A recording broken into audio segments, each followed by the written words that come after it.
Good morning. Welcome to the King's Report for December 27th, 2017. Getting to the end of 2017.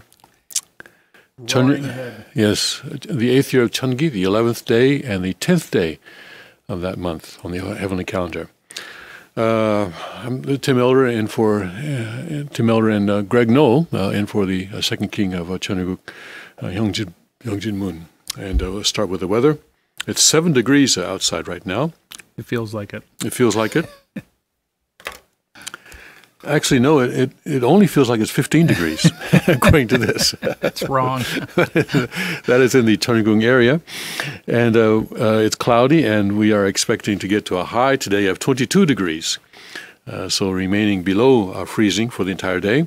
And tonight it's going to go down to 5 degrees with a real feel of 16 degrees below zero. Wow. 16 below zero. And in fact, there is a weather advisory out, a wind chill advisory is out from 7 p.m. this evening to noon Thursday. Says this is from the National Weather Bureau. They say a very cold and chills, very cold wind expected. The cold wind chills will cause frostbite in as little as 30 minutes to exposed skin. Expect wind chills to range from 10 to 20 degrees below zero. And this is in Pennsylvania, Bradford, Susquehanna, Northern Wayne, Wyoming, Lackawanna, Luzerne, Pike, and Southern Wayne counties. In New York, Yates, Seneca, Steuben, Schuyler, Chemung, Tioga, and Broome counties. And this is the coldest wind chills will occur late tonight and early Thursday morning. And so this means that the cold air and the wind will combine to create low wind chills. Frostbite and hypothermia can occur if precautions are not taken. Make sure you wear a hat and gloves, it says. And this is going to continue, this kind of situation is going to continue for a while. For the next several days. Thursday, a high of 17. Friday, a high of 19. Saturday, a high of 22 with a possibility of snow. Sunday, a high of 17. That will be the last day of the year. And then as we go into the new year, it's going to be basically the same. 16, it will be a high on New Year's Day with a low of 0. And a Tuesday, 17. And then Wednesday, finally, we'll get up to the 20s, and Thursday, Friday, still in the 20s. So for the time being, we're going to be in this sub-freezing temperature. Nothing's going to thaw. No thawing for the next week to 10 days, I would say. They're saying it's going to be the coldest New Year's Eve on record. I see. Yeah. Well, in this area, New York. You know why? To keep you fools from going to Times Square. I mean, in today's situation where Islamic terrorists are trying to drive up their body count, you don't want to go to Times Square, all right? I'm sure the New York police will be all out and everything like that, but still, I would say that I've never done that. I've never been to Times Square New Year's Eve, but this is not the year to start. Yeah, I don't know what the attraction is to that. Yes. Well, you see some kind of ball falling, I guess. Yeah. Watch it on TV. Watch it on TV. Oh, my. Okay, let's go to our Rimas this morning. I'm in Romans 11, verses 5 and 6. Even so then, at this present time also, there is a remnant according to the election of grace. And if by grace, then is it no more of works? Otherwise, grace is no more grace. But if it be of works, then it is no more grace. Otherwise, work is no more work. Yeah, there is a remnant, isn't there? Yep. There is a remnant, and it is by grace and not by works that we in the sanctuary are members of this remnant. And God always worked from remnants. He doesn't he? He always worked from, and we can see this time and again in the Old Testament. And he works from one point. He creates Adam, and then creates Eve, he said, as his helper. and then Adam's lineage, then is God's lineage in this world, and that expands. So in a sense, God began with a not really a remnant, but from a very small seed, yes, from a small seed. But then things didn't go well, and so we see that in the time of Noah, God killed everybody except for 8 people. That was a remnant. That was a very small remnant. But then from that small remnant, we have the entire population of the world today. So that remnant also grew. But then within that, God then led Israel, and then Israel divided Israel and Judah, and 10 tribes and 2 tribes, and God worked with the 2 tribes, not with the 10. He's not really a democracy kind of guy, is he? He says, I'll go with a minority. A minority that is purified. Yes. Yeah. It seems like that's very important to God, that it's not about numbers, not about big numbers, but more about quality. Yes. God says to Satan, okay, you can take the majority. I'll take the minority. Let's see who wins. Yeah, I'm very grateful to the king who, decided to separate from the desecration that was occurring. All humanity owes a debt of gratitude to the king. Yes, and to Hyung and to Kukjinim, who helped him and never left his side. The unity of those 2 brothers truly is what how that remnant, those 2 families are what kept the providence going after the fall of the Han mother, which was completed, I guess you could say, in February 2013, and by which all of our blessings were taken away from us. But it was by that remnant that this could begin again. But this was by grace and not by works. And that is the point that Paul is making that is important to us. And so, although we have been called by God and brought to the sanctuary as members of this remnant, there are other people in the Family Federation who are much more capable than us and who would do a better job if they were here. Even in the Family Federation, I often saw people who have stronger faith than myself fall away from the church. This was a phenomenon that I often witnessed. And how come I'm still here and that person has fallen away? But it is by grace that we are here, not by our works. But now that we are here, we have a portion of responsibility to fulfill. That is important to understand. That we, by grace, we receive this portion of responsibility, and so it is up to us to fulfill that, because God can bring us here, but He cannot fulfill our portion of responsibility for us. Yeah, I often think of the disciples of Jesus in the Garden of Gethsemane. Jesus was the central figure, but the disciples had an important role to stay awake and to support Jesus during his time of tribulation. And it's been said, I'm not sure if Father said it, but because of their inability to really support Jesus at that time, then it was one more factor that led to the crucifixion and to the ultimately the victory through the resurrection. But there could have been some kind of intervention, perhaps, if the disciples had stayed awake and attended Jesus at that critical hour. So I often feel that our role, even though we're not the providential central figures as the king and queen and Kukjinim and Jianim are in True Mother, we play an important role of support. And if we stay awake, and that's where our portion of responsibility comes in. Yes. And if Peter could have testified to Jesus that night, instead of denying Jesus 3 times, and if Peter had been, Peter was afraid that he too would get in trouble if he testified, that maybe he too would be crucified if he had testified. But if he had been crucified along with Jesus, instead of that, instead of those 2 thieves, if Peter and maybe one of the other disciples perhaps had been, think of that, what an incredible condition that would have set. And I think that the victory of Christianity could have been won much more quickly if that had been the case. Some might say, "Oh well, Peter had to live in order to spread Christianity," but I don't think it's never God's desire that we deny him, and it's never God's desire that we turn away from him or from his central figure. That is never a God's desire. God's desire is always that he sets the central figure. And in the case of Jesus, he actually came and lived among us. And it was his desire that we unite with him so that God's kingdom, Cheonryuk, could come. I don't know what Cheonryuk is, and I don't know how you would say that in Aramaic, but whatever that word would have been, Cheonryuk would have been established on this earth at that time 2,000 years ago. Yes, and we would be living in Cheonryuk now if that had been done, if the people who were prepared to receive Jesus had actually received him. That could have been done then. And now that the Han Mother has fallen away, but Father, though, established all the conditions necessary for Cheonryuk to come. That victory is eternal and cannot be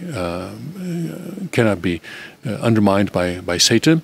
And so all that remains is that we then unite with the King and his lineage, so that Cheonryuk will come actually. And that may take some time. It may take some time for this to actually spread throughout the world.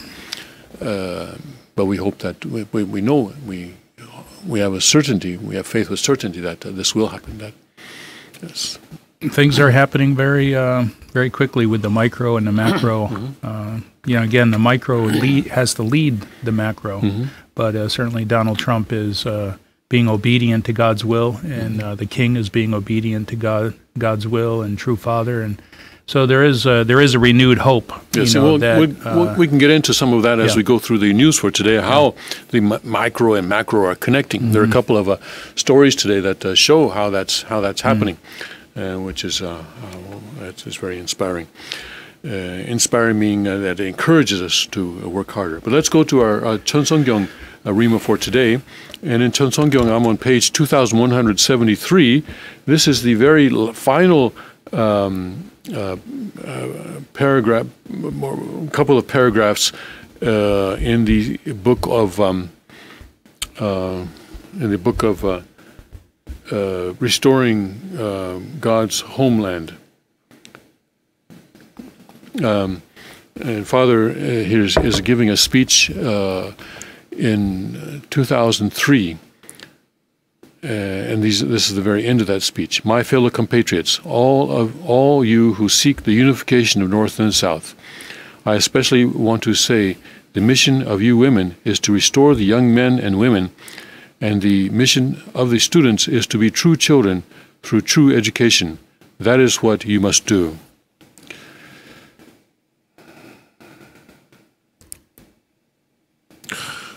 I don't know what it's different, all right? It's not what anyway.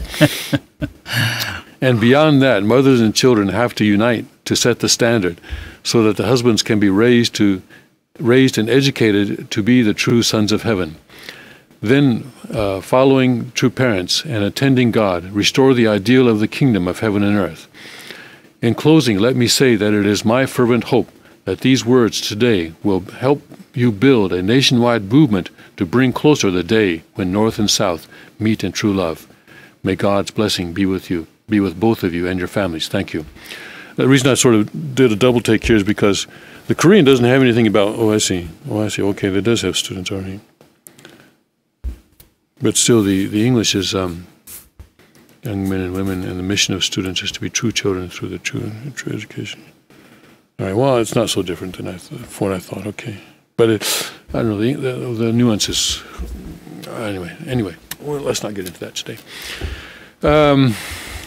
What I wanted to focus on today was Father says that the mothers and children have to unite to set the standard, and so that the husbands can be raised and educated to be the true sons of heaven. I see many cases where the mother of the family, I've seen many families where the mother of the family tends to be more united with God, and maybe the mother and the husband. I think husbands, I guess, because the tendency is to get jobs in the secular world, and they are very much influenced by the secular world culture for that reason, I think, more than the mothers even, relatively speaking. And so there are many cases where the mother is the, in terms of the faith, the more able type person, and perhaps even in terms of faith, even in the subject position, in terms of faith. And Father seems to be referring to that here, where he encourages the women to play a role in, of course, educating their children in the faith, and also mothers and children united, raising up and educating the father of the family, so that the entire family can follow true parents. And this is some people see this as a kind of some women see this as a kind of a dilemma, saying that, well, okay, I'm in the object partner position, so does that mean then that if my husband does not have faith or leaves the church, that I should go with him, or that I should follow him in that way? And I think the king's response to that has been that in that kind of a situation, the wife is the subject position of faith. She still has to respect her husband, even though he is, and this is when it's especially important to respect the husband, even though he is not, may not be worthy of respect, and to help him to change and help him to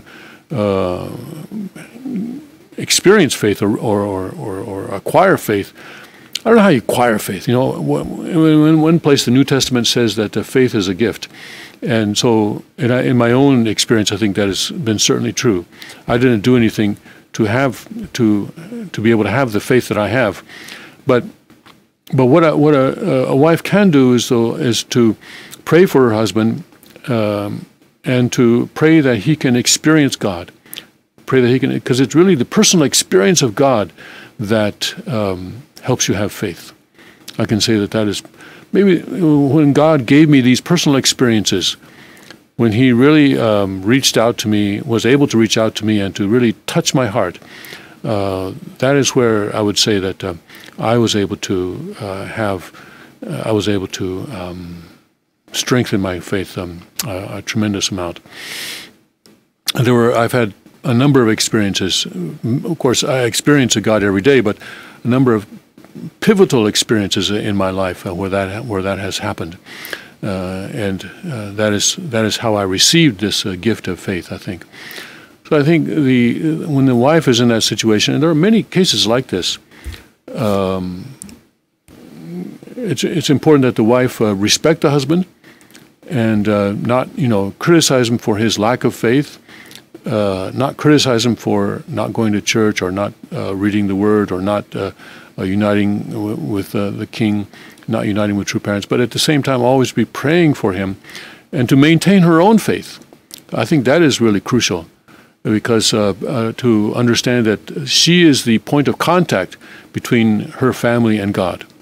It's the central point of contact. And of course, the father should be the high priest of the family, but it's important for the wife to maintain her faith, and so that the husband can eventually stand in his rightful position as the high priest of the family. I think that's what I get from this Rima. How do you feel about that? Yeah, I think women have incredible power in the family and in the relationship with the husband. Even though they're in this kind of object position, they, through their love and respect of the husband, it can affect the husband in a profound way. So if the wife and mother has this quiet internal rock foundation faith and supports the husband unconditionally in respect, the husband, I think, will come around and fulfill that high priest role. But a lot of it depends on the mother and the respect that she affords him. So I think I think women sometimes underestimate the power of respect. The power of respect can transform a man, and even an unrighteous man, or even a man who's a derelict in his duties as a husband and as the father of the house, can be totally transformed with a supportive wife who sees him, even if he's not displaying it at the time, but I think has the ability to totally transform that relationship. So I think that whole concept of love and respect is a powerful principle that I know at Sanctuary we've been studying that principle, and it's a powerful principle. Yes. I'm tempted to get into some details, but the people I'm talking about will know who they are, and they may be embarrassed, so I will not. There are, I don't know why God put me in this position, but now that I am in this position, I am coming into contact with various situations like this, but I think let's stop there. Let's stop there. If anybody wants to know more details, they can come to me directly, and I will be happy to go into that at that time. All right, let's take a break now, and we'll go into the news when we come back from a Chonic perspective.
Boy, wasn't that fun shooting this Tommy gun today? It's always fun shooting Tommy guns.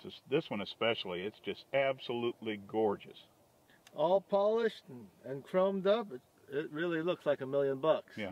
Elliot Ness would have loved one of those. Yeah, and it's available right now in your favorite dealer, and you go pick one up. Yeah. Just have him call your distributor. I mean, the gun, was initially made way back when, back in the 27 is this one. Yeah. Model 27. I was surprised by how quick it knocked down those plates. Oh, 3.5 second run. Under 3.5 second run, knocking down a plate right. 341. I mean, the gun is heavy. It's about, 12, 14 pounds, especially with this drum, but it's surprising how quick you can go with it. It would actually make quite a good self-defense rifle at home. If I climbed in somebody's window and they were aiming that at me, I think I'd get out of there real quick. So. That sounds about right to me. Just the intimidation factor alone. Fire!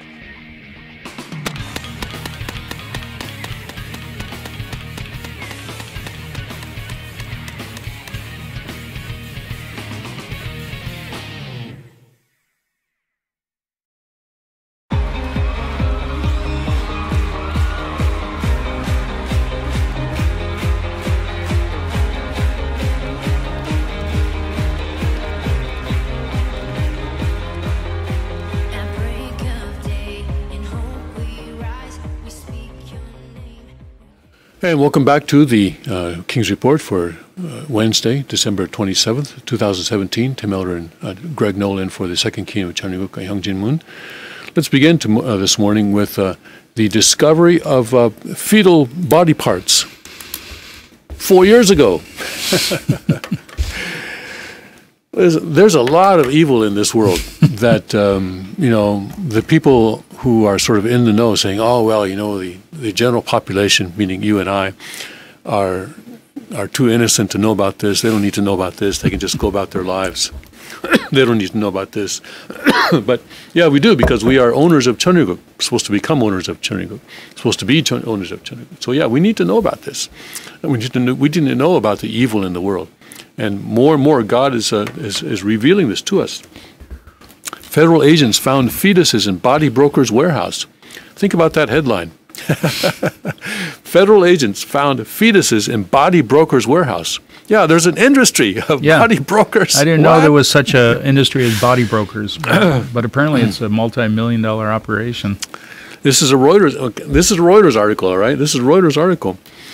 Globalist Reuters article. Coming out of Washington, federal agents discovered 4 preserved fetuses in the Detroit warehouse of a man who sold human body parts. Confidential photographs reviewed by Reuters show. Excuse me here. A little bit of a problem there. Fetuses were found during a December 2013 raid. See, it was 4 years ago that they found this. Mm-hmm. Well, they've been keeping it quiet until now. This has been going on for since Planned Parenthood, since abortion was legalized. Absolutely. Raid of businessman Arthur Rathburn's warehouse. The fetuses, which appear to have been in their second trimester. All right, so that means that they were between 4 and 6 months. No, I'm sorry. Yes, 4 and 6 months, yes. Were submerged in a liquid that included human brain tissue. Rathburn, a former body broker, is accused of defrauding customers by sending them diseased body parts. He has pleaded not guilty, and his trial is set for January. How Rathburn acquired the fetuses and what he intended to do with them is unclear. Rathburn's lawyers did not respond to requests for comment, and neither the indictment nor other documents made public in this case mentioned the fetuses. So, a lot of unanswered questions, all right? Unanswered questions.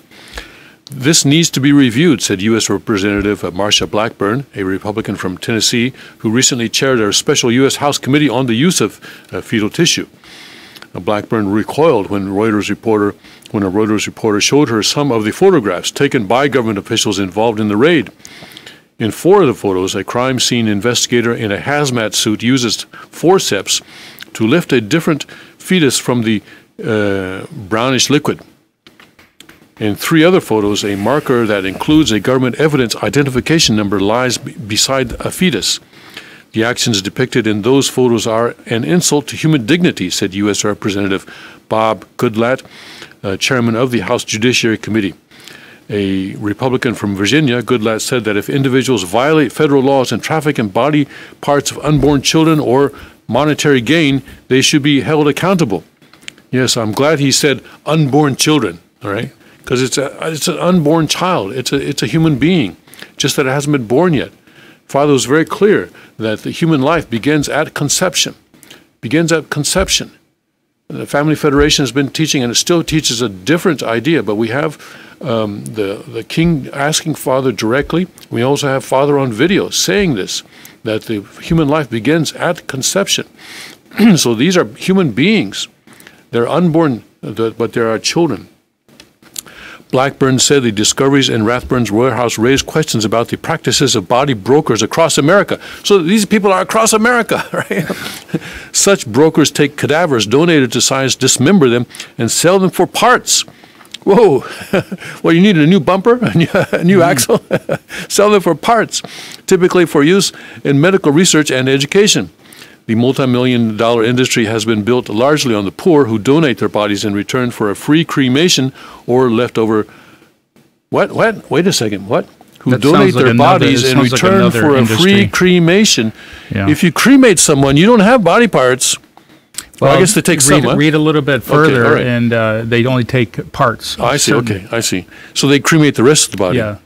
The buying and selling of cadavers and other parts, with the exception of organs used in transplants, is legal and virtually unregulated in America, but trade in fetal tissue violates U.S. law. In most states, including Michigan, public health authorities are not required to regularly inspect body broker facilities. As a result, it's impossible to know whether body brokers who deal in adult donors are acquiring and profiting from fetuses. Blackburn's call for action came in response to a Reuters series that exposed abuse in the human body trade and what Blackburn called it lax oversight and lax enforcement of the industry. Photos from inside Rathburn's warehouse offered a stark example of government failures to police the industry. They include images of rotting human heads, some floating face up in a plastic cooler. I'm sorry, folks. You haven't had breakfast yet, right? Okay. So the Federal Bureau of Investigation, which has been investigating Rathburn and other body brokers, declined to comment. Yeah, of course, the FBI is too busy trying to bring down Trump. They're not going to police this kind of stuff. Blackburn said she found other Reuters stories about the body trade disturbing. As part of the news agency's examination of the industry, for example, a Reuters reporter was able to purchase 2 human heads and a cervical spine from Restore Life USA, a broker based, what a nice name, Restore Life USA. But it's a broker based in Blackburn's home state of Tennessee. The deals were struck after just a few emails at a cost of $900 plus shipping. So this is what happens, I think, when you sign that card. You'll donate your organs in the case of death, like an accident. They take your organs, which may help somebody, but the rest of your body can be sold to a body broker. I'm not sure, but that's kind of what I'm hearing. Yeah, we need to. That's another question that we need to find out. Yes, yes. When you sign that dotted line, you may be being part of this industry of brokering body parts. So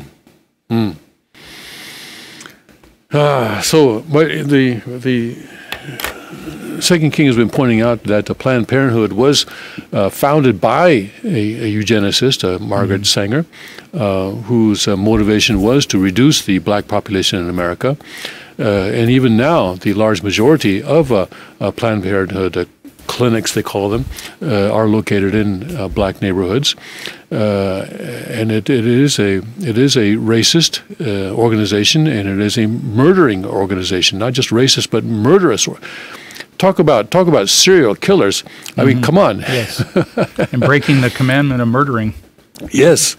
Planned Parenthood is murdering children on an industrial scale, and this is happening. And there are, and also the King had Zachary King on the King's Report, who was a Satanist for more than 26 years, was it? More than 20 years, and now he's a Catholic because he had an experience with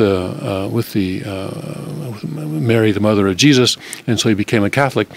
And now he's testifying about the Satanist practices, and he tells us that these Satanists tend to get jobs in or get access to Planned Parenthood abortion clinics because that is where they can get the fetuses that they then use for their Satanist rituals.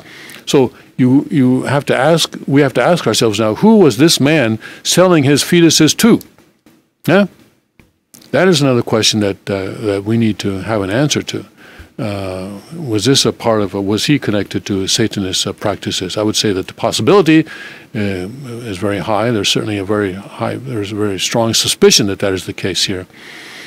Well, people have to understand that this is part of the financial mechanism of Planned Parenthood. Yes, they sell the body parts to brokers, brokers. Just like if you're a manufacturer of widgets, you have distribution outlets that then sell to various people. So this person is a broker of body parts buying from, I would imagine, Planned Parenthood, and then he can sell his wares to Wiccans or covens or whoever. So this is an industry that needs to be exposed. Yes. But this is only a slight exposure that it has here. It was 4 fetuses, and the court documents give us the photographs, but they don't give us a lot of information about how he received these, how he got those fetuses, or what he was going to do with them, and what fetuses he may have dealt with in the past, and what he did with them. None of those questions are being answered, and so this is just just lifting up the rug, just the corner of the rug, just a little bit to see what's under there, see what's been swept under there. This needs to be exposed much more. I don't know if Reuters is going to follow up on this. This is a crime that's happening every day. Millions of kids are being killed, murdered, before they have a chance to be born, and nobody's outraged about that. I mean, the irony is that people are outraged by this, but actually... Every day this is happening. Yes. And brokers are buying body parts and selling them, and it's a business. It's an industry. The most dangerous place for an African American or Black American is in his or her mother's womb, because more than half of African American babies are aborted. It's modern Killed, day murdered, genocide. Murdered. Yes, the Bible talks about how children were sacrificed to Baal. The Bible expresses it in terms of children being passed through the fire. In other words, passed through the fire. That means they were burned. They were burned. And this practice was done by pagan religions, and then Judaism, I believe, was the first religion to outlaw that practice. So God told them not to do it. Don't do that anymore. God does not want a human sacrifice like that, burnt human sacrifice. But that tradition, though, has been kept up by pagan religions even today. And as Planned Parenthood and the whole abortion industry is maintaining that tradition of sacrificing children to their God, to their God that they believe in. And it is an abhorrent practice, and it has nothing to do with Christianity, which, of course, inherits the tradition of Judaism. It has nothing to do with Christianity, and it has to be exposed, and it has to be stopped by legal means. By legal means. And praise God, the King liberated millions upon millions of unborn children. Oh, I would say much more than millions, perhaps billions, because we don't even know how many millions or billions of children have been liberated as a result. And I would say that as a result of that this kind of thing is now coming out. Yeah. As a result of the liberation of women by the installment of the perfected Eve, we have all this Me Too, hashtag Me Too coming out. And then this now also, we've seen these aborted children now are speaking out for themselves, because they've been liberated now to speak. Satan can no longer hold them down as he has until now. Okay, that's that. So let's pray for these unborn children who are their spirits are in the spirit world now, and they are crying out, speaking out to be heard. Let's pray that they can be heard. And it's really, this kind of satanic culture that is most exemplified by communism that is behind this, and because communism, of course, sees human beings as just a material and not spirit, or if there is a spirit, then the spirit is the product of the material, was Marx's claim, and communism has of course inherited that. And so we want to spend some time today talking about communism, especially we have an article about arrests after Venezuela looting and violence. So I want to go to that now. In Puerto Ordaz, Venezuela, again a Reuters story, Venezuelan authorities said on Tuesday they had arrested 28 people in southern Bolivar state for looting and disorder over Christmas in the latest unrest during a severe economic crisis. So this is in the southern border of a southern part of Venezuela. Of course, Venezuela borders on Colombia. That would be the other side of Venezuela, where they've been going to try and get or buy food in Colombia in order to survive. But here, this is in the southern part of Venezuela. There have been scattered protests and roadblocks around the South American OPEC nation in recent days over food shortages, power cuts, high prices, and fuel rationing. Imagine this, fuel rationing in the country that has the highest oil reserves in the world, right? It has more oil in the ground than Saudi Arabia, but they have to ration their fuel. Why? Socialism. That's it. That's it. Socialism here. Because socialism insists on centralizing power. Local Chamber of Commerce head Florenzo Schettino told Reuters 10 businesses, mostly liquor stores, were looted as dark fell on Christmas Day in Bolivar, which has seen unrest at various points over the last 4 years of brutal recession. Yes, brutal recession. In the western Andean states, police and soldiers were guarding gas stations where there were large lines and customers were only allowed to fill up 35 liters per vehicle. 35 liters would be about 9 gallons or so, I think. It's what is it? I think 4.5 liters per gallon. I'm saying something like that. It was about 9 gallons. We're wasting so much time, 8 or 9 gallons. The government is testing people's patience, said bus driver Pedro Pina, waiting for hours to buy fuel in Barana State. Critics blame President Nicolas Maduro and the ruling Socialist Party for Venezuela's economic mess, saying they have persisted with failed statist policies for too long while turning a blind eye to rampant corruption and inefficiency. The government says it is the victim of an economic war by political opponents and right-wing foreign powers intent on bringing down Maduro in a coup.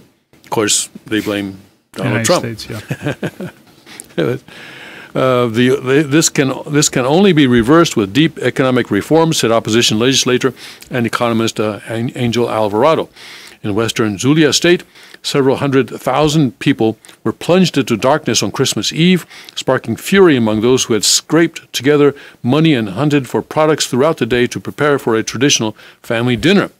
I spent the whole day stressed out, and then the lights went off. What a pathetic Christmas, said Lilibeth Rodriguez, 40, whose family gathering was ruined. So that is and you know, they can say what they want, but this is the end result of socialism, of a centralized power, Because when Hugo Chavez was in power, he would go around that, and he would say, go to a neighborhood and point at a business and say, nationalize that, nationalize that, nationalize that. And the poor people were all, ecstatic, yeah. Now it's we're going to be the kings. Free stuff, yeah. And as long as oil prices were high, Hugo Chavez had the money to do that. But now that oil prices have come down much more, and this is what they call the economic war. They say, well, you know, it wasn't our fault that it's America's fault that oil prices have come down. But it's, you know, there's a supply and demand going on here. But anyway, yeah.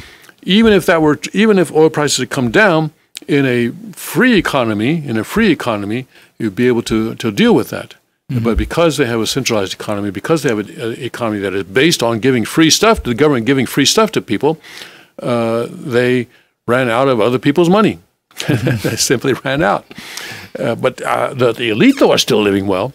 The elite are still living well. Well, they're still making deals with China and going further and further into debt. Yes, and we saw that there was a Venezuelan millionaire who was here in the United States a few days ago trying to make a deal with the Trump administration.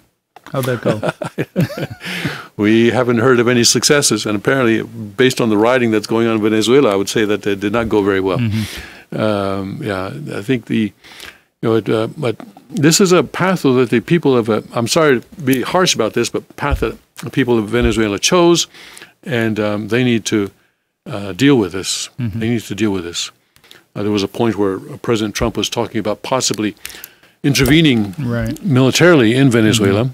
I truly hope that does not happen, that President Trump will not make that mistake. Yeah, this has to come from the people. Yes. I know that failed states can be a hotbed of terrorism that can, you know, like Afghanistan gave us Al-Qaeda, but still I hope that we can stay out of Venezuela militarily. And again, this would not have happened if they had the right to bear arms. Yes. Even now, that's one thing. Instead of sending troops, just send guns.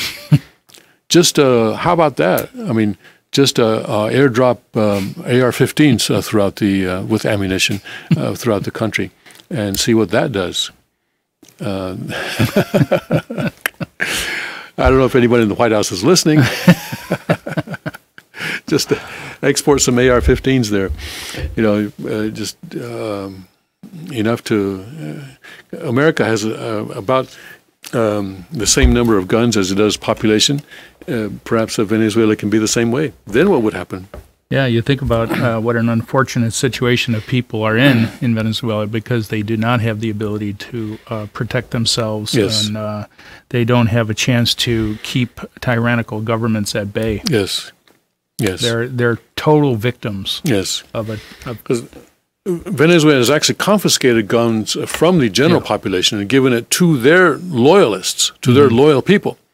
So that actually the guns that exist are being used to strengthen the control of the Socialist Party, the statist party, the communist. You call them communists because that's what they are, the Communist Party. But it would be good if somehow there would be a way to get guns to the general population, to the rest of the population. If there were a way to do that, that would be interesting. That would be interesting. That's usually the first step of socialism and communism, is to disarm the population. Yes, yes. Not just socialism and communism, but all forms of a centralized government control. Yeah. You know, in the 19th century, when Japan went from a feudal society, and in a feudal society, everyone in the samurai class was allowed to carry katana, the swords. But when the Meiji government came in and started to modernize based on a European, sometimes French, sometimes Prussian model, they decided, we better take those weapons away. That was one of the first things they did, was to take the swords away from the samurai. Really? Was there like an exchange, giving your sword for a refrigerator? Or? I don't think so. I don't think so. I don't think so. It was just outlawed. So they just forcibly took them away. Forcibly took those swords away, yes. So, you know, some, I guess, people were able to keep them for ceremonial purposes or something like that, but the vast majority of swords were taken away. So the population, that whole class of people was disarmed, whereas the rest of the people didn't have them in the first place. And that was how the Edo period was able to maintain itself for 250 years. But anyway, so yes, disarming the people is what brings a centralized control, and I would say arming the people is how to undermine that centralized control. Yes, you know, rather than doing these economic blockades and stuff like that, send guns to Cuba, send guns to North Korea. You know, this would be I think this is a new revelation that we're receiving here. I think yeah. Guns, not rice, to North Korea. Along with the Cheonggyeok Constitution. Yes, you need and a good all those economic sanctions that we put on North Korea, what good has it done? Cuba, we've been sanctioning Cuba for how long? 60 years? What good has it done? Send guns instead. Don't send troops, send guns. All right, let's take a break and we'll get to some other news from a Cheonggyeok perspective.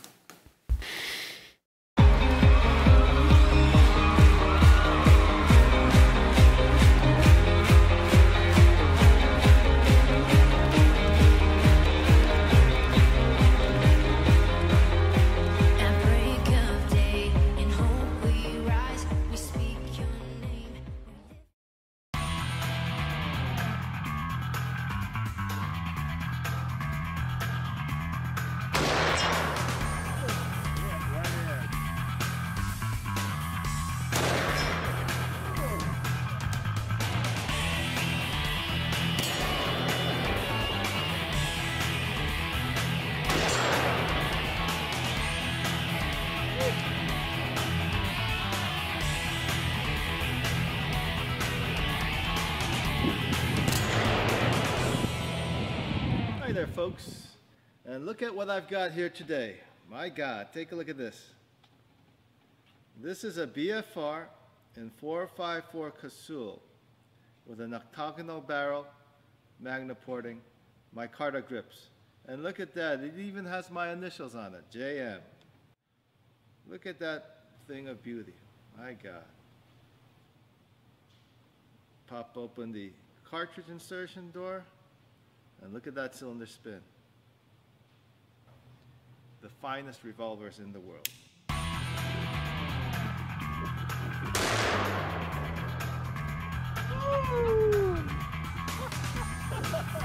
That's a cannon. That's a cannon. Oh, man.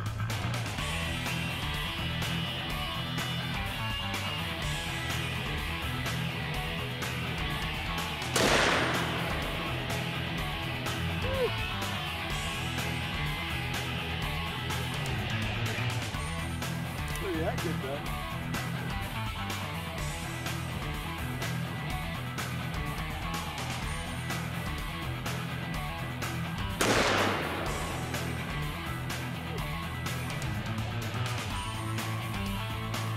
That's not very good.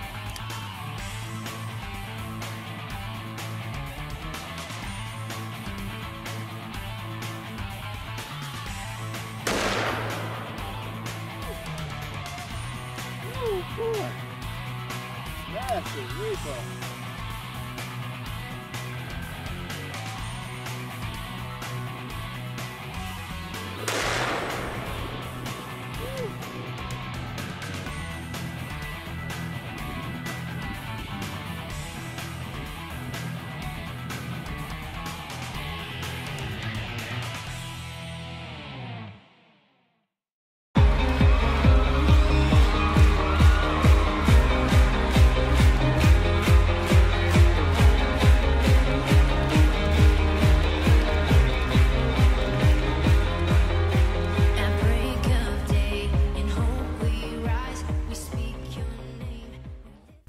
Welcome back to the King's Report for Wednesday, December 27th, 2017. Tim Elder and Greg Nolan for the second king of China, Hyung Really, China and Venezuela and North Korea, these types of countries are about control, central control. And also central control is the goal of the European Union, the United Nations, and this is why the second king keeps talking about global communism, the effort to establish global communism, and this is what Hillary Clinton would have tried to do had she been elected last November, and it was the American people's reaction against this that brought President Trump into power. Yeah, it is very important that American people, Americans, we feel that we want to live by our freedom and our responsibility. And of course, when America first began, this was much more true than it is today, because the federal government ran on only about 5% of the gross domestic product. There was no income tax. There was no personal or corporate income tax. And people would say, well, how was it that the federal government was outraged? Because, well, they ran on the import and export duties that were charged at the border for imports and exports. It was about 5% of the GDP. By comparison, around 5%, 5, 6, 7% before the Civil War. Then after the Civil War, it was larger, but still under 10%. And then people ask, well, how is it that the country could function? It's because many of the functions that we take for granted will be done by the government. Today, being done in the private sector at that time, including welfare. Jesus said that we should love our neighbor. He did not say, give all your money to Caesar so that Caesar can love your neighbor.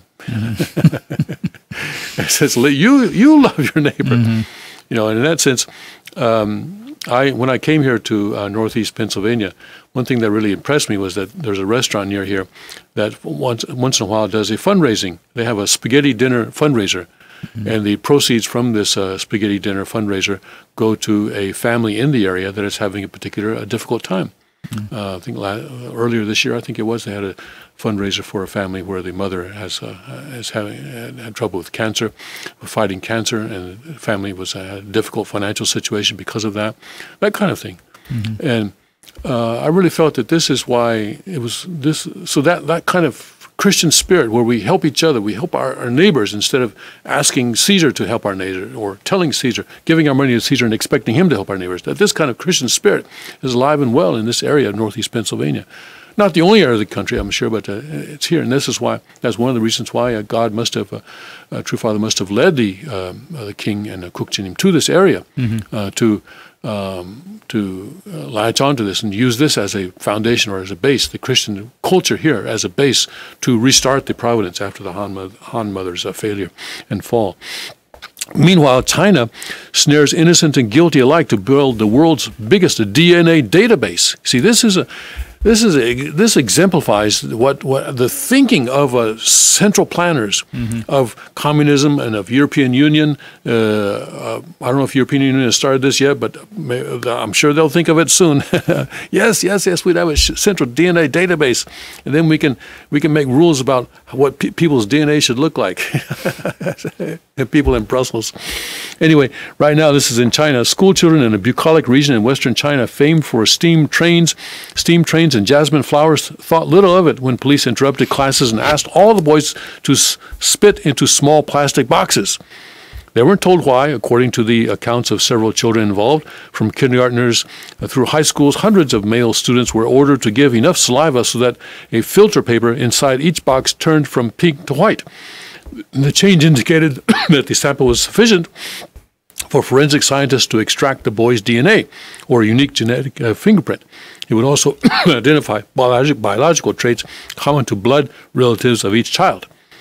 The police in I don't pronounce Chinese very well, but Jianwei County said their plan worked. They hoped the operation would offer clues to the unsolved murder of 2 shopkeepers 9 years before, and soon they celebrated the murderer's capture in state media.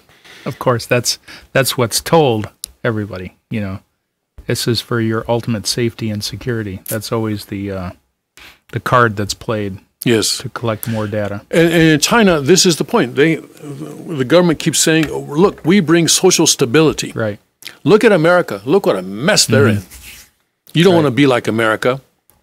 Look how much confusion they have. Well, we have stability. That's right. They make the trains run on time. I don't know if they actually do that. But yes, the Nazis made the trains run on time. I'm always reminded of Thomas Jefferson. I prefer dangerous freedom over peaceful slavery. Yes, yes. And there are people who say that the worst peace is better than war, which is simply not true. Right.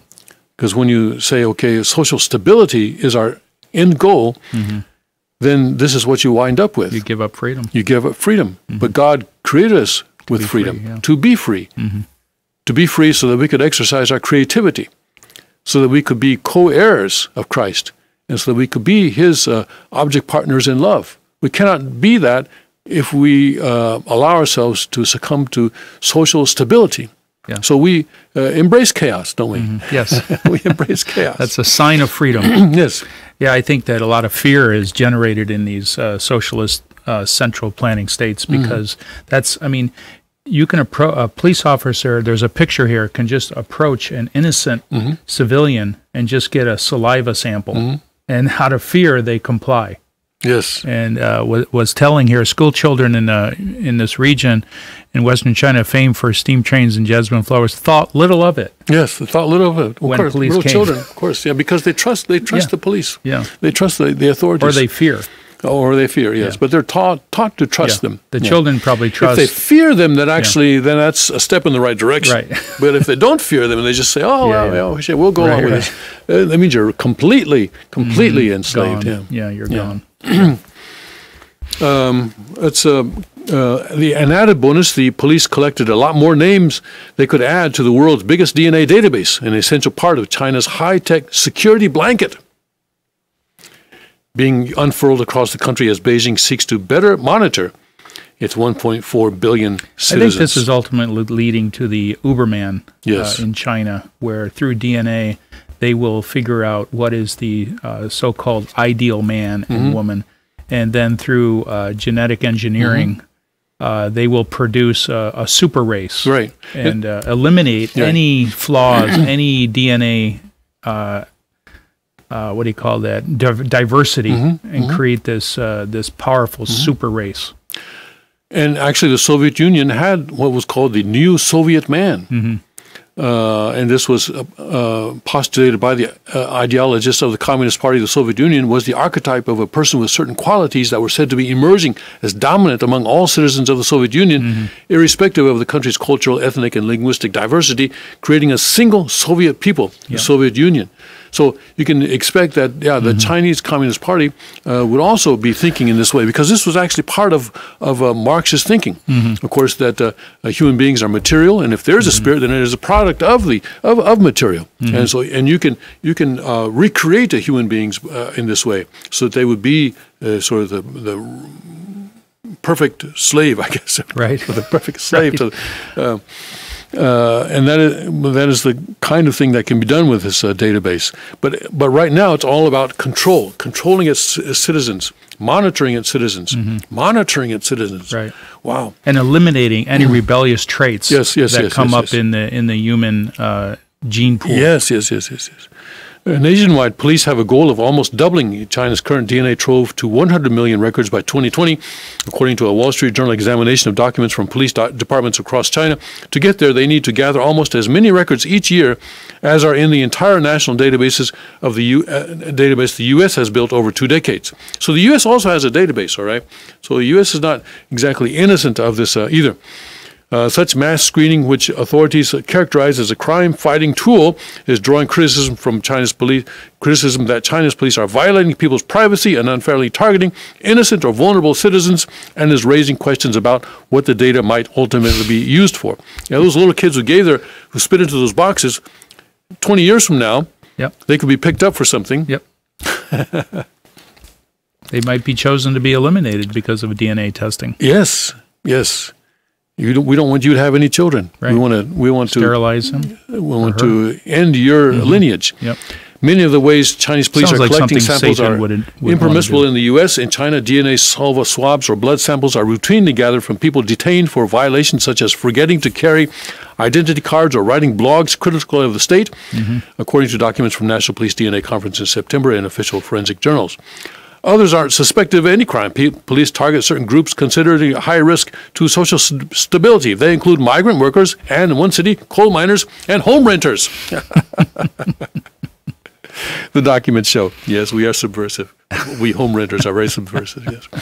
In Baishan and cities bordering North Korea, residents of a home for the elderly were told they were getting free health checks for the police documents show. In mountainous Ningxia in the northwest, residents were told a census was being conducted. In the southern manufacturing city of Shenzhen, an itinerant worker told the journal he had his blood taken after he was unable to show a local residency card.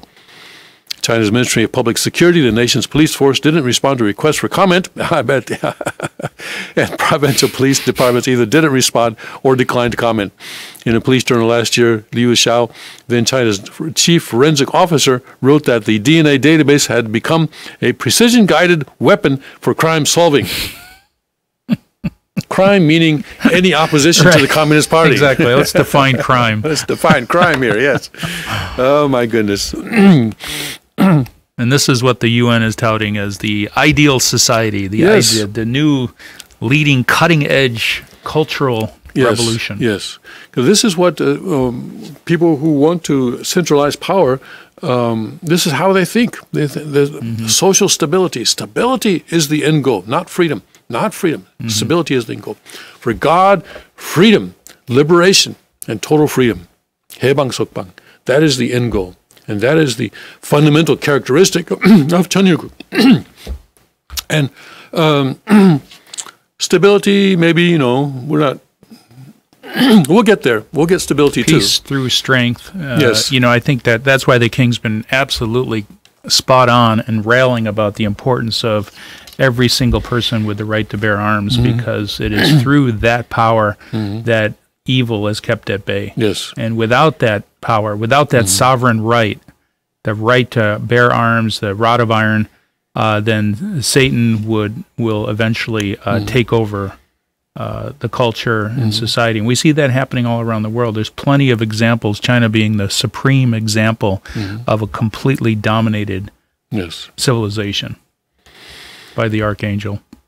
And of course, that comes from China's tradition, where the emperor, the Confucian. Well, Confucianism actually was created as a weapon for dominating surrounding countries such as Korea, because Confucianism was actually much stronger in Korea than it was in China.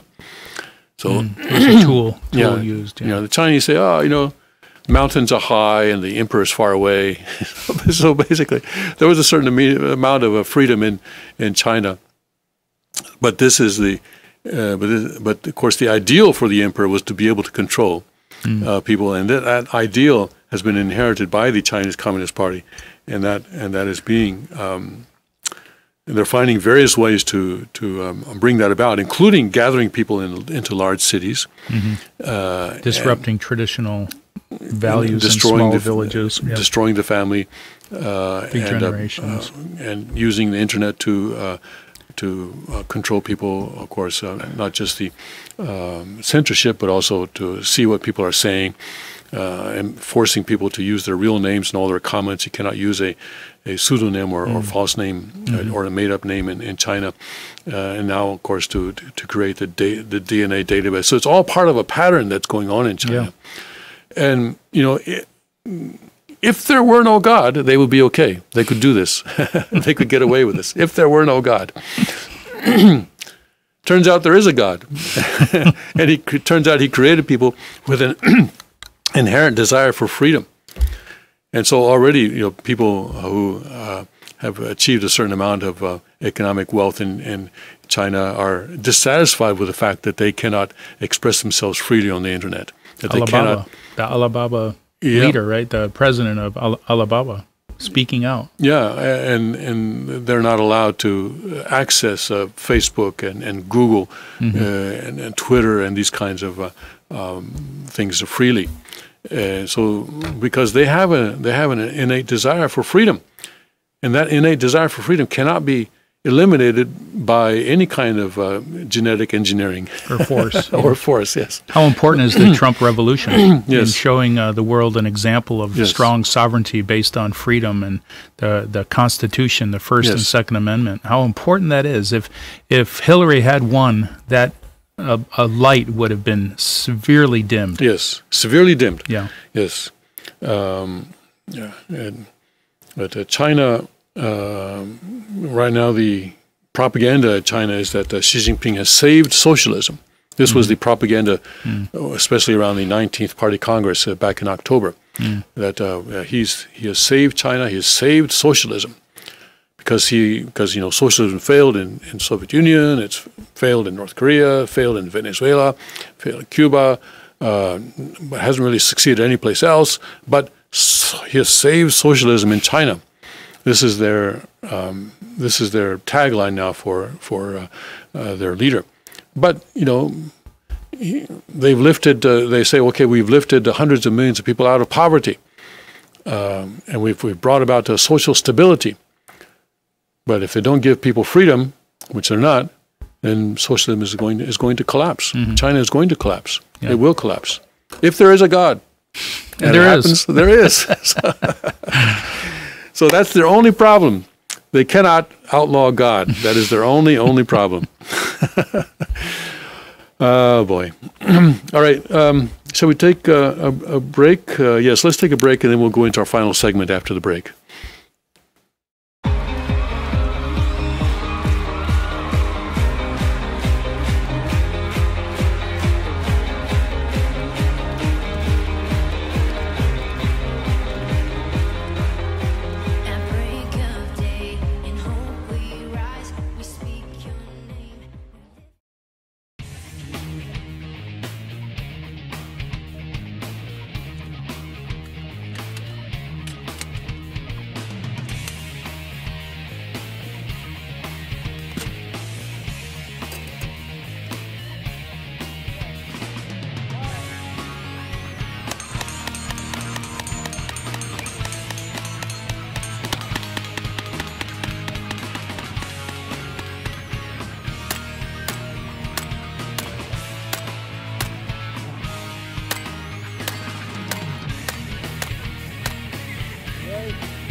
Boy, wasn't that fun shooting this Tommy gun today? It's always fun shooting Tommy guns.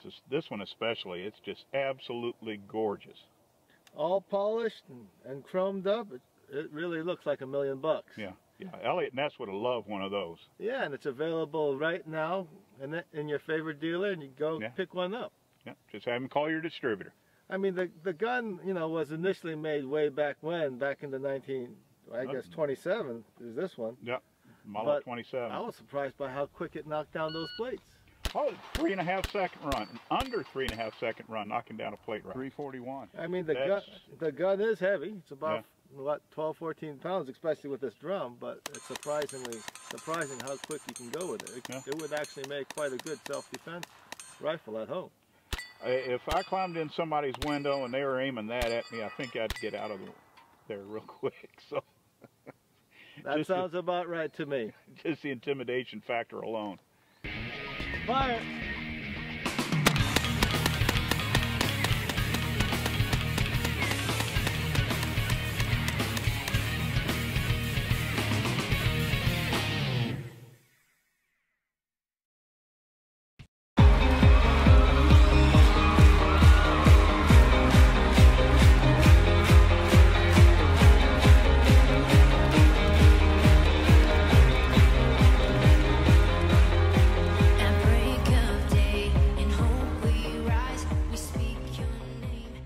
And welcome back to the King's Report for Wednesday, December 27th, 2017. December 27th, 2017. Tim Elder and Greg Knoll.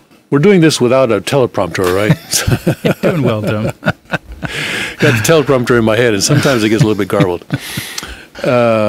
We're Tim Elder and Greg Knoll in for the second king of Hyung Moon. Before we get to the one about the old people staying home, I wanted to do a couple of stories from Breitbart. One is the headline, just the headline, Chinese economy projected to overtake U.S. by 2032. I will make a prediction. It ain't going to happen. It ain't going to happen. They're going to collapse before then. All right, that's my prediction. Especially if Trump stays in power for 8 years. Come back to me in 2032, and we'll see. But it's not going to happen. Don't worry. I don't know. If present trends continue, this is what I would say. But you know what? Present trends never continue after a certain point. But I do want to do one more article on China. China's corrupt ruling class turns to love hospitals and mistress dispellers to control adultery epidemic. President Xi Jinping and his elite inner circle love to posture as gallant corruption fighters, but the truth is that the extent of corruption in Chinese politics is kept secret from the masses and from foreign observers. So Xi's claim of success at cleaning up the system are mostly political spin. And a bit of truth leaks out in the BBC report on hot new, quote, mistress dispelling, unquote, industry in China, a service that helps rich and powerful Chinese men get rid of inconvenient mistresses. A married woman who took advantage of the Wei Qing Love Hospital described the service as a combination of extensive marriage counseling, including lessons on, quote, positivity and how to be a better, more dutiful wife, unquote. Not sure if they quote Ephesians there. Plus strong-arm tactics in which, quote, operatives, unquote, were sent to persuade her husband's 24-year-old secretary that, quote, she could do better than hang around with a man twice her age, unquote. This package of services is described as costing thousands of dollars, but the BBC does not reveal whether the goon squad sent to persuade the secretary cost more than the marriage counselors. There's also no mention of whether Mr. X attended any of the sessions at which Mrs. X was taught how to save her marriage by becoming a more dutiful wife. Evidently, part of the, quote, mistress dispelling, unquote, process involves reminding women that under Chinese divorce law, their husbands don't have to part with money or assets they held before the marriage began, and the husband's family usually gets custody of the children. Clinic co-founder Xu Jin was coy about exactly how mistresses are dispelled, discussing only 4 of the 33 techniques he said he has developed. The 4 methods he was willing to talk about are amusingly underhanded. Quote, persuading the mistress to fall in love with someone else. This is the wife's job? No, this is the clinic. This is the service provided by the clinic. Where mistresses go and receive. So they I guess they detach the mistresses from the husband. So the wife can pay a clinic or a love hospital thousands of dollars to perform these services. I see. So one of them is they have 33, but they're only willing to tell us about 4. Okay, the ones that they're willing to tell us about. One is persuading the mistress to fall in love with someone else. Second one is getting the husband's boss to relocate him to a different city. Third one is getting parents or friends to intervene. And the fourth one is attempting to disgust the mistress by describing the husband's rotten character and nasty hereditary diseases. Again, the DNA database will come in handy. The DNA handy. database will come in handy, yes. The other 29 techniques are trade secrets that could not be discussed with the press, which is rather ominous. When one of the techniques Shu was prepared to discuss involves convincing mistresses that their married paramours were rotten SOBs teeming with communicable diseases. I wonder if one of those trade secrets is paying to have this person removed from Earth. I would think so, yes. Yeah, that might be one of them. I think that... a certain price tag. Having her donate her organs, right. I think, yes. Exactly. Taken away. Another mistress dispeller spoke of hiring private detectives to gather evidence that the errant husbands and their mistresses are cheating on each other as well. So I guess a second mistress. Like a they resort to blackmail, outright entrapment if they can't catch the adulterer or his mistress fooling around with other people. Entrapping the women is said to be exceptionally easy, since, as one operative put it, most of the mistresses are after financial rewards. The mistresses are also easy scapegoats for adultery. They are portrayed as the ones violating the standards of marriage, not the errant husbands.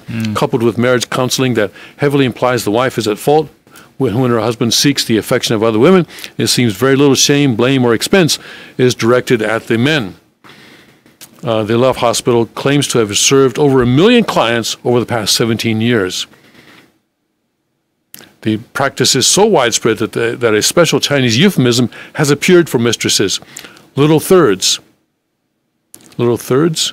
Later in the BBC article, a survey is cited that discovered 95% of the officials convicted in President Xi's anti-corruption crusade had at least one mistress. It's like the third wheel, I guess. I guess so. The People's Daily even whipped up a map of adultery hotspots. All right, so that's one more story about China. And then before we end today, we do want to do a very important story about how leaving the house is linked to longevity in older adults. This is a Reuters story. For older people, getting out of the house regularly may contribute to a longer life, and the effect is independent of medical problems or mobility issues, according to new research from Israel. For study participants in their 70s, 80s, and 90s, the frequency with which they left the house predicted how likely they were to make it to the next age milestone, researchers report in Journal of the American Geriatrics Society. Quote, the simple act of getting out of the house every day propels people into engagement with the world, unquote, said lead author Dr. Jeremy Jacobs of Hadash Hebrew University Medical Center in Jerusalem in a phone interview. Quote, we saw similar benefits that you'd expect from treating blood pressure or cholesterol with medicine, Jacobs said. Social factors are important in the process of aging. Jacobs and colleagues analyzed data on 3,375 adults at age 70, 78, 85, and 90 who were participating in the Jerusalem longitudinal study.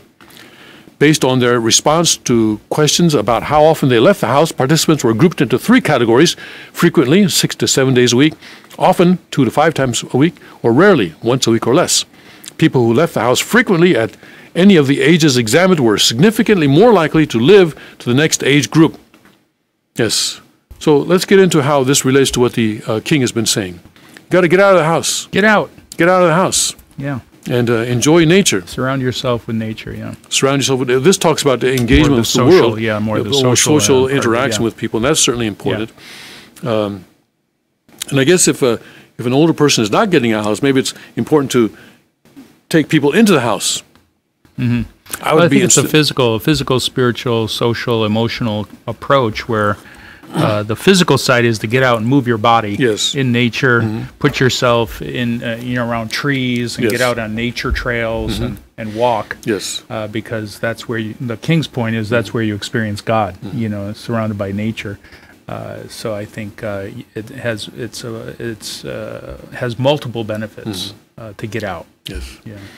So. To engage with other people. We are social beings, after all. God created us to engage in give and take action with people and to form all kinds of a 4-position foundation with people centered on God. So yeah, to go to church once a week, go to various meetings or gatherings, or just to get out, like you say, and go into nature and be in nature. Yeah, go on a walk with a friend. Go on a walk with a friend or by yourself, or just to, I think just being exposed to sunlight in itself must have huge effect. Huge health effects for vitamin longevity. D production.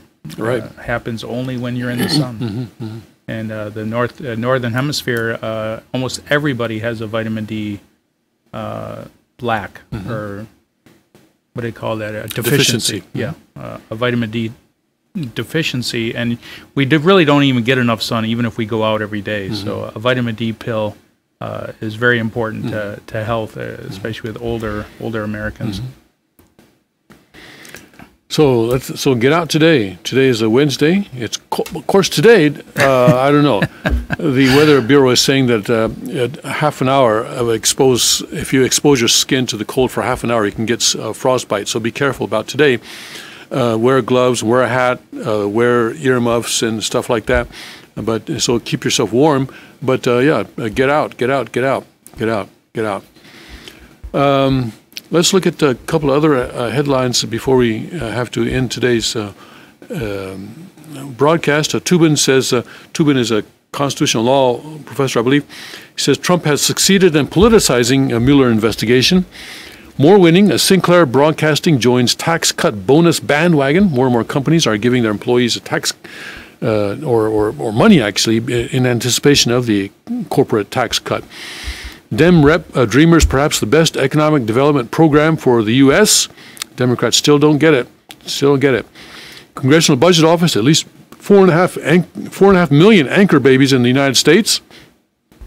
Trump pays for Christmas dinner for hundreds of law enforcement members working the holiday. The King covered that yesterday. That's really a wonderful thing that he did. A man tells woman to get over it after raping her for 10 years.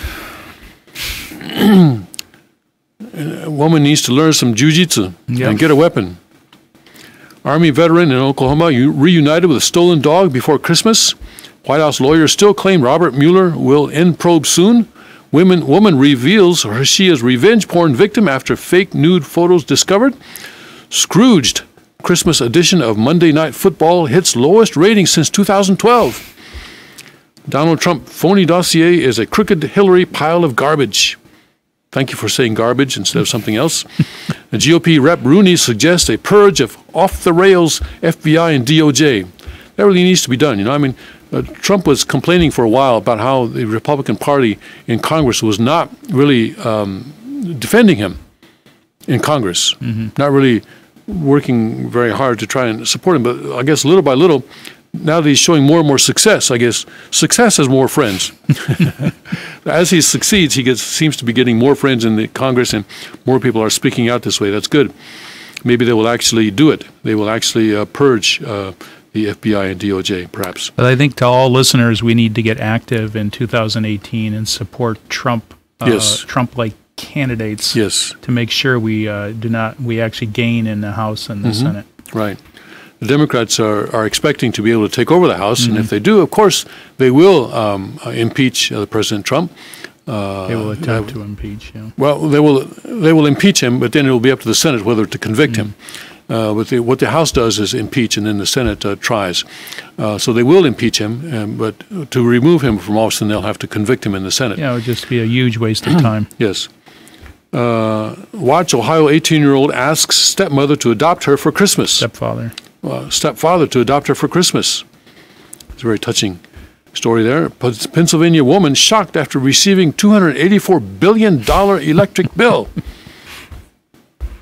I think that'll probably get resolved. CHP, the California Highway Patrol officer, killed by suspected drunk driver after Christmas party. And the article here on the premature end of history, in quotes, the fall of the Soviet Union in 1991 and the rise of China in 2017. As we said already, China is rising, but it's going to fail. It's going to fail. The end of history, by the way, will come not with democracy, which was actually forgotten the name of the author, but this paper that he wrote back in the 90s about how democracy after, throughout human history, human beings have been trying to find the proper way for us to govern ourselves, and democracy, it turns out to be the answer, and so that is the end result of history. That was the conclusion of that paper. So that's why I call it the end of history. But of course, end of history is Cheonryuk. That is the end of that is the ultimate goal of history in the sense of the end point of history. Of course, it's the beginning point of God's actual true history. But anyway, Rise of China 2017. High-level Amazon, Microsoft directors caught in sex trafficking sting. They need some love hotels, don't they? I think they have some, yeah. They need to learn from China in that way. Cartel used strip club as front in Mexican border state. Not welcome. London's Muslim mayor repeats calls to cancel Trump visit. Perhaps the Brits will finally come to their senses and invite President Trump to visit their country. They need to rise up against this mayor. Yeah. Trump is trying to shut down other branches of government to become a tyrant, Dem Rep Spear says. And they list, Breitbart lists media and Hollywood's 9 most hideous feminist sex abuse enablers of 2017. See, Mika Brzezinski is there. Yeah. Meryl Streep. Yeah. Mark Cuban on purchasing the Carolina Panthers. Why would I buy an NFL team if I think the league is in decline? There you go. Yeah. Okay. Those headlines bring us to 8 o'clock and to the end of our broadcast. Anything that you want to add, Greg? No. It's a great day to get outside and go for a brisk walk. A brisk walk? Be careful. Cover yourself. Don't expose your skin to the cold for more than half an hour. It was in this kind of weather the king went bushcrafting. Colder, actually. Colder, much colder, yes. Up to 27 degrees below zero. Yes. And it was there that Father really gave him the revelation of breaking the silence, and where he really began to step into his role as the second king. So this kind of weather really is meaningful to the king. It puts your life on the line. Yeah. But, sometimes you put your life on the line and you kind of cross over. That's the danger. Yeah. It's actually, but it is dangerous weather, so be aware of that. Yeah. So please dress accordingly. But it is a good idea to get out. Don't just stay indoors, but get out. All right. Thank you very much for joining us on this Wednesday, December 17th, 2017. Hope you have a nice, brisk, and cool day outside. God bless, Godspeed, and may His kingdom come.